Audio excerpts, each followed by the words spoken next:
discuss the second part of the torque on a rectangular current loop placed at any angle now with the magnetic field. So you will find it so interesting and enjoyable, and you will enrich your knowledge with this. So see here, we are starting with uh, what we have done in the earlier video. So see, this is what the magnet.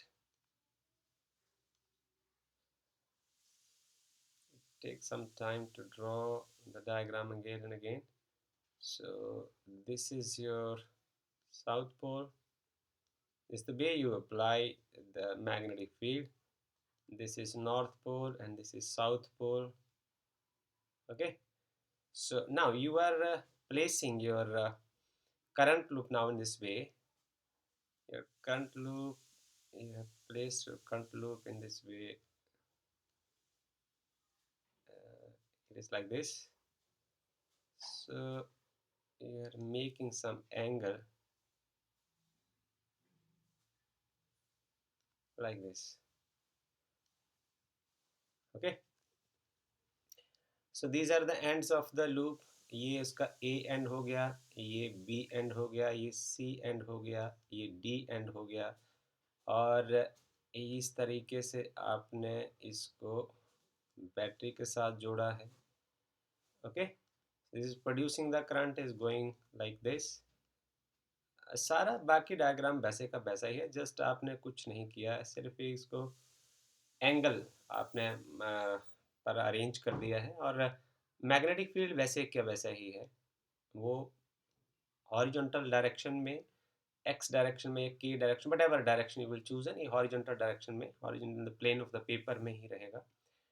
अब जो magnetic dipole movement है which is perpendicular to the plane of the current loop, उसका जो direction होगा वो कुछ इस तरीके का हो जाएगा.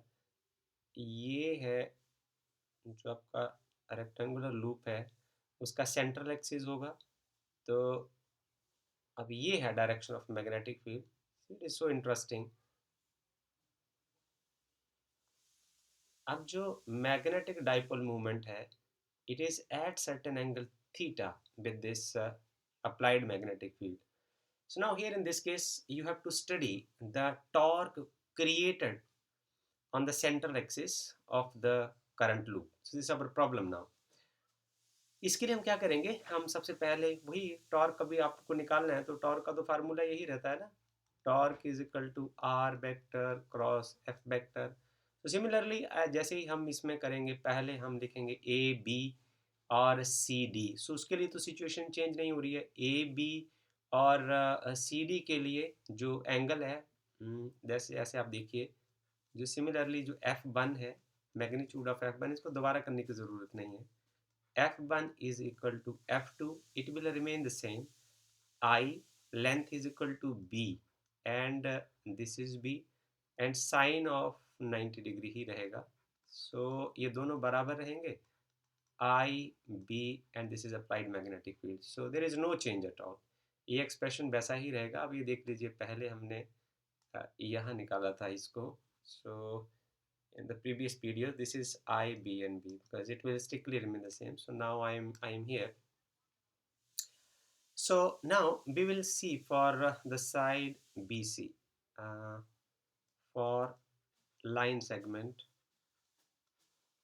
यदि आप लाइन सेगमेंट BC चूज करते हैं, तो यदि आप लाइन सेगमेंट BC चूज करते हैं तो आपको डायरेक्शन ऑफ फोर्स क्या रहेगी.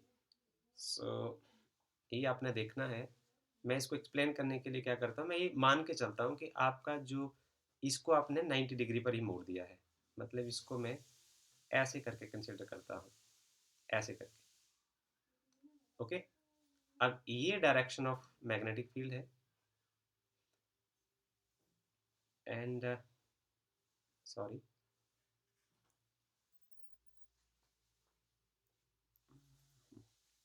मैं ऐसे मानता हूँ कि आपने कि अपना जो लूप है उसको ऐसे अरेंज कर दिया है.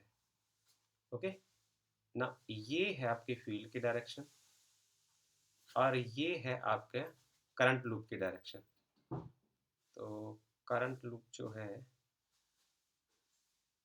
यस, ये करंट लूप की डायरेक्शन हो जाएगी। और for and now B C, ये मेरे पास हो जाएगा बी सी, और ये हो जाएगा डी एंड ए। सो इसमें जो करंट की डायरेक्शन है यहाँ रहेगी ऐसे, और यहाँ रहेगी ऐसे। ओके, सो सी हियर, यदि हमें इसमें फोर्स F3 चेक करना है कि F3 क्या होना चाहिए, तो उसके लिए हम अपना वही प्रोसेस इस्तेमाल करेंगे कि ये देखिए आपके पास ये हो गया x axis minus x axis, y axis minus y axis, and this is z axis and minus z axis. और दूसरे केस में, I mean quickly you can understand,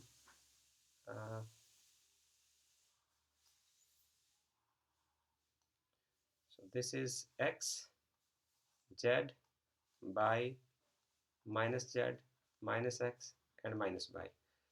अब बी सी के केस में क्या होगा कि आपका जो मैग्नेटिक फील्ड का डायरेक्शन तो यही रहेगा, और जो आपका बी सी वाला पार्ट है उसमें ये आ जाएगा आई। अब जो लेंथ वाला पार्ट है वो ए रहेगा, और ए यदि मैं इसको वर्टिकल लेता हूँ तो ये इसकी डायरेक्शन आ जाएगी A of J cap, A of J cap. Magnetic field आ जाएगा B of K cap, so J cross K is I cap. So इसका आंसर आ जाएगा F3 I A B and then this is I cap. Means जो F3 होगा वो इस direction में होगा, और यदि इसी को मैं डायग्राम में यहाँ लिखूँ तो ये ऐसे होना चाहिए। ये F3 का डायरेक्शन होगा, और ये हो जाएगा आई ए बी, राइट। ये इसका मैग्नीट्यूड होगा। मैं इसको ऐसे लिख देता हूँ, sine of theta, there is sine theta because they are at any angle with one another. So दूसरा जो पार्ट होगा, if it is theta then it will remain theta, if it is 90 degree then you can put 90, theta is 90 over here, it is for any angle theta. So F4 क्या होना चाहिए, अब देखिए जरा, F4 जो होगा formula यही रहेगा I। और अब इस केस में क्या होगा, जो डी डी ए के लिए ये रिवर्ट हो जाएगा A, and this is minus J cap. अब ये इस डायरेक्शन में है, okay, field strictly in the same direction. ये है आपके पास डी और ये है and A, so cross, okay, magnetic field is in the same direction, vk cap. So you can write F4 that is equal to I minus आप बाहर ले लीजिए A B, j cross k is equal to I cap, so this is equal to I cap. So this is in along this axis, so this will be the direction of F4. So I will mark as कि F4 जो है वो इस direction में रहेगा, okay. और इसका magnitude जो यही रहने वाला है, आई ए external magnetic field, and this is minus I cap, right? So but we have observed over here, magnitude of F1 is equal to magnitude of F2, it is equal to I B B, okay, but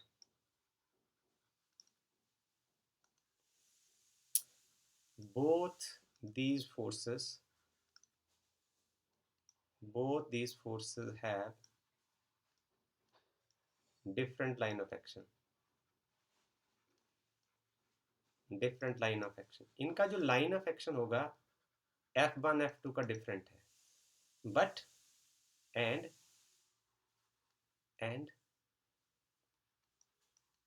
magnitude of F3 and magnitude of F4 is same, is equal to I A B sin theta, okay, but they are oppositely directed along a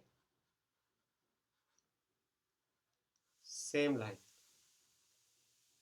okay, इसको मैं ऐसे लिख देता हूं, central axis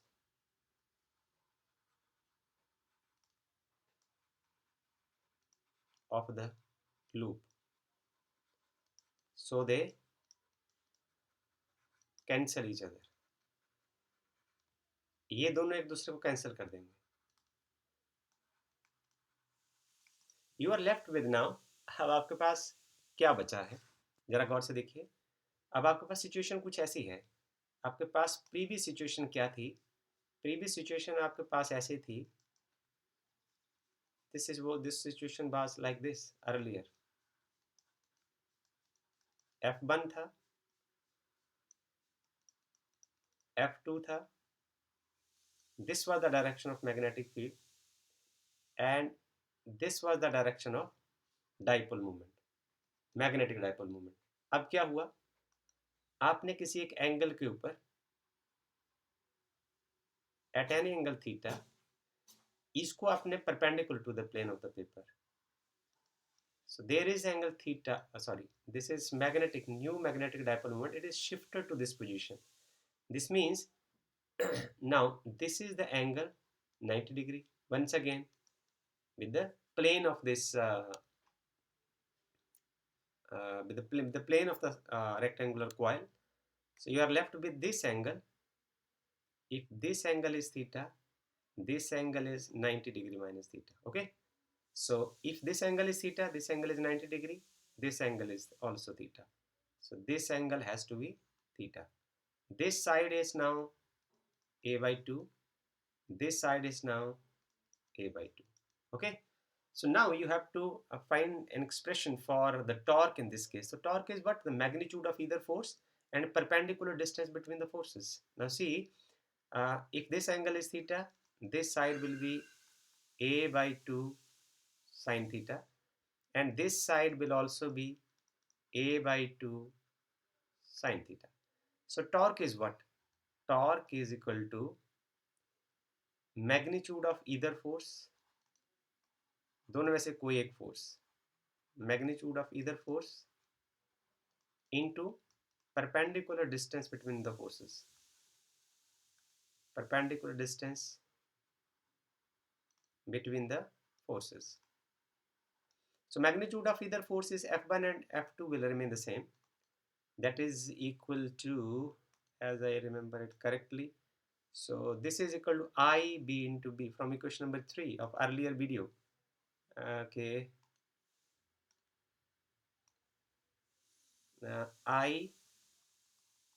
IBB cross perpendicular distance between the forces is, this is a by 2 sine theta plus a by 2 sine theta.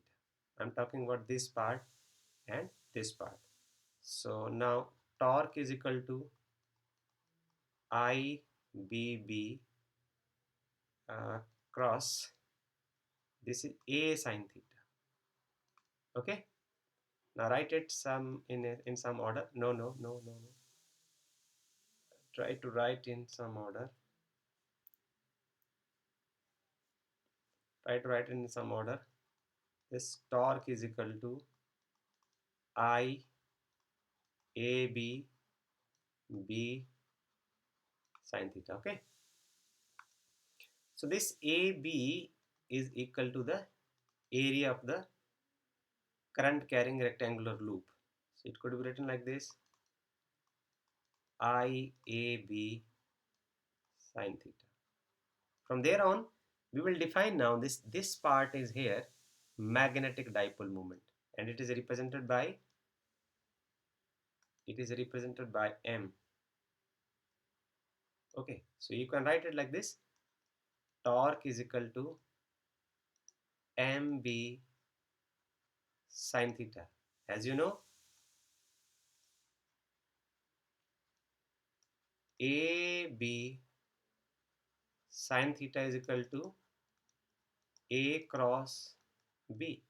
So this is this could be written as torque is equal to m vector cross b vector. अब हम आपको electric field के expression में ले चलते हैं जो हमने शुरू में किया था। Torque due to electric dipole moment is equal to p vector cross e vector. Now this is how much similar they are to one another.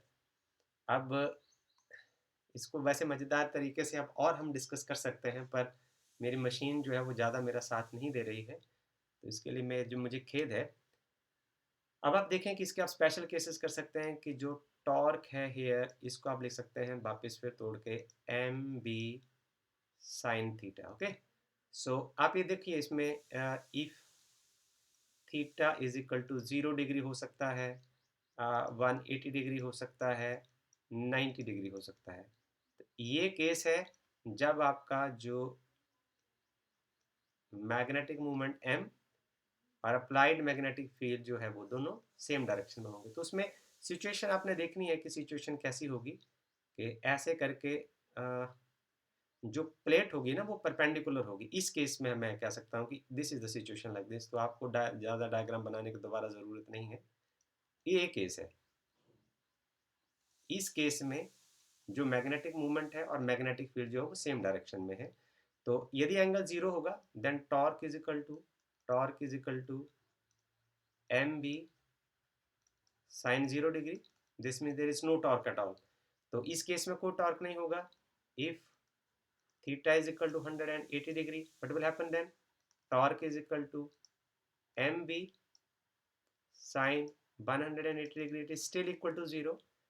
And if theta is equal to 90 degree, then torque is equal to mb sin 90 degree, it is equal to maximum torque mb only. That was our previous case, that was our first case.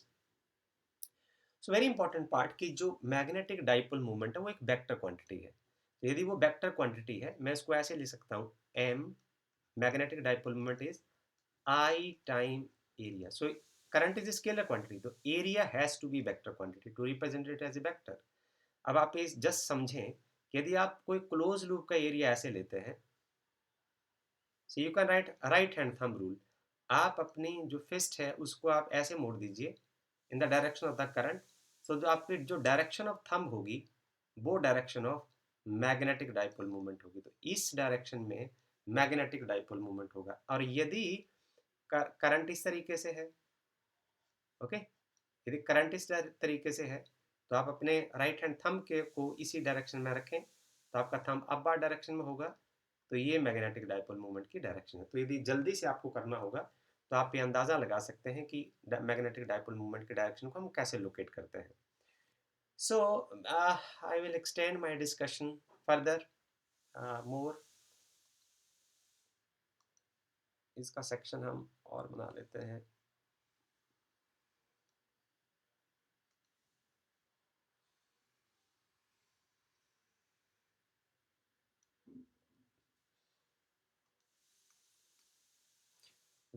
अब इसके कुछ हम special cases करते हैं। हमने किया है कि जो टॉर्क है वो होता है m क्रॉस b वेक्टर। ना if theta is equal to 0 degree, यदि थीटा 0 डिग्री होता है तो ये जो लूप है उसकी स्टेबल सिचुएशन होती है। ओके, इसमें टॉर्क 0 आता है। अब देखिए मज़ेदार बात ये देखिए, यदि आप इसमें ऐसे निकालें m vector cross b vector, ठीक, यदि आप थीटा 180 डिग्री लेते हैं, theta is equal to 180 degree, तो आंसर तब भी 0 ही आएगा, sine of 180 degree. So it will be 0 once again. But this is the condition of stable equilibrium, stable equilibrium. Okay, and this is the condition of unstable equilibrium. इसको आपको समझना है कि इनमें क्या फर्क है। अनस्टेबल इक्विलिब्रियम, ओके, इस केस में क्या होगा, यदि आपका डाइपोल जो है theta is equal to 0 degree पर है। Theta is equal to 0 degree का मतलब क्या है, उसका जो मैग्नेटिक डाइपोल मूवमेंट है वो मैग्नेटिक फील्ड की डायरेक्शन में है। तो आपके मैग्नेट को यदि हम डिस्टर्ब करेंगे, लूप को डिस्टर्ब करेंगे, it will try to regain the original position. it will try to regain the original position due to restoring force. Regain the original position, वो अपने ओरिजिनल पोजीशन को फिर गेन करने की कोशिश करेगा। पर इस केस में क्या होगा, यदि आपका लूप का जो मैग्नेटिक डाइपोल मूवमेंट क्रिएट होगा उसके बीच में करंट की वजह से, तो ये एम इधर है और ये मैग्नेटिक फील्ड इस डायरेक्शन में है। This is unstable equilibrium. So इसमें क्या होगा, क्या फर्क होगा, टॉर्क तो इसमें भी नहीं है। Now if you will disturb your current loop from this situation, it will accelerate, okay, it will accelerate। so इसमें क्या होगा, इसका amount, it will increase the amount of rotation, it will accelerate, it will increase the amount of rotation, okay। at last आपको एक बात और समझनी है कि जैसे जो मैग्नेटिक डाइपोल मूवमेंट है ये एक वेक्टर क्वांटिटी है, ओके। सो ये वेक्टर की तरह ऐड हो जाएगा यदि आपके पास मान लो एक सिंगल लूप है, ओके।